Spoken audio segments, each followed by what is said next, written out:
Hello viewers, welcome to my YouTube channel. आज एक अहम तरीन सेंसिटिव टॉपिक पर बात करेंगे। 1 मिनट साइकोलॉजी की सीरीज़ के अंदर हम बात करेंगे स्ट्रेस की और कंपाउंडिंग ऑफ स्ट्रेस की। स्ट्रेस की अगर बात करें तो ये एक किस्म का हमारा रिस्पांस होता है किसी भी प्रॉब्लम, किसी भी हर्डल के अगेंस्ट, जो हमारे मेन टास्क, जो हमारे मेन गोल के दरमियान रुकावट का बाइस बनती है। और इस सूरत हाल में हमारा जो बॉडी है, जो हमारा फिजिकल सिस्टम है, जो हमारा साइकोलॉजिकल सिस्टम है, वो उसके खिलाफ एक रिस्पांस सेट जनरेट करता है। और जब वो रिस्पांस रेट जो है वो सही तरीके से काम ना करे, या उस रिस्पांस सेट के अंदर कोई फॉल्ट लाइन हो, तो उसमें से हमें स्ट्रेस क्रिएट होता है। इसकी आम सी एक मिसाल हम अपनी ज़िंदगी से ले सकते हैं कि जब कभी भी हम कोई काम करें या कोई काम करने लगें और उसमें कोई रुकावट आ जाए, तो हम चाहते ना चाहते हुए भी बहुत ज़्यादा बुरा महसूस करते हैं और एक साइकोलॉजिकल अपसेटनेस फील करते हैं।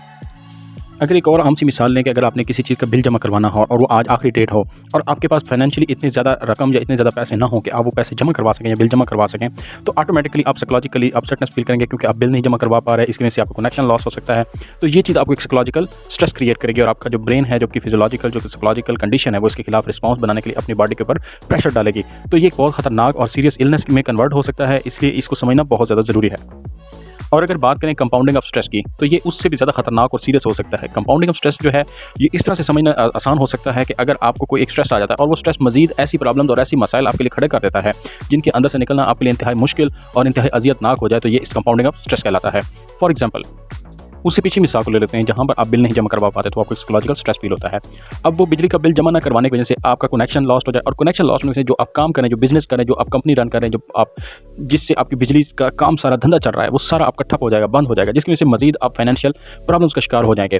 तो और फाइनेंशियल प्रॉब्लम का शिकार होने की वजह से आपकी जो फैमिली हेल्थ है, जो आपकी फैमिली लाइफ है, वो भी डिस्टर्ब हो जाएगी। आपके घर के अंदर मसले मसाइल पैदा हो जाएंगे, आपके बच्चों की फीसेज, आपके बाकी मामलात, आपकी ज़िंदगी के बाकी लेन देन, खाना पीना, उठना बैठना, सारी चीज़ें जो आपके फाइनेंशियल टर्म से रिलेट करती हैं, वो सारी डिस्टर्ब हो जाएंगी। तो इस वजह से इसको कहते हैं कंपाउंडिंग ऑफ स्ट्रेस, कि एक चीज़ के खराब होने से मजीद चीज़ें खराब हो जाना और उसकी वजह से आपके जहन के ऊपर मजीद दबाव बढ़ता चले जाना। अब यहाँ पर सवाल ये पैदा होता है कि इससे बचा कैसे जा सकता है। तो चलें, हम आपको इसका कोई भी काम करें तो कोशिश करें कि उसके मुख्तलिफ अल्टरनेटिव्स रखें अपने पास, और जितने ज़्यादा मैक्सिमम आपके पास अल्टरनेटिव्स होंगे, उतनी ज़्यादा आपके लिए स्ट्रेस और इतनी ज़्यादा साइकोलॉजिकल जो फ्रस्ट्रेशन है उसका आप कम से कम शिकार होंगे। अल्टरनेटिव्स के बाद आप हमेशा अपनी कैपेसिटी बिल्डिंग पर काम करें। आप खुद को इस काबिल और इस लायक बनाएं कि आप चीज़ों को अच्छे से हैंडल कर सकें, अपनी स्किल पर काम करें, अपने अंदर डेवलपमेंट लेके आएँ, अपने अंदर ग्रूमिंग लेके आएँ। ये चीज़ करने से आपके अंदर मज़ीद बेहतरी आएगी और आपका जो काम करने का जो स्टाइल है वो बेहतर हो जाएगा, और उससे आपकी जो प्रॉब्लम्स हैं वो बहुत ज़्यादा हद तक कम से कम हो जाएंगी।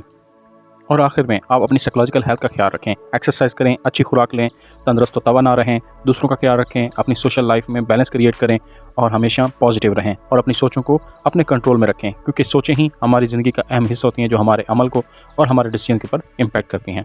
Thanks for watching. Please subscribe, like and share.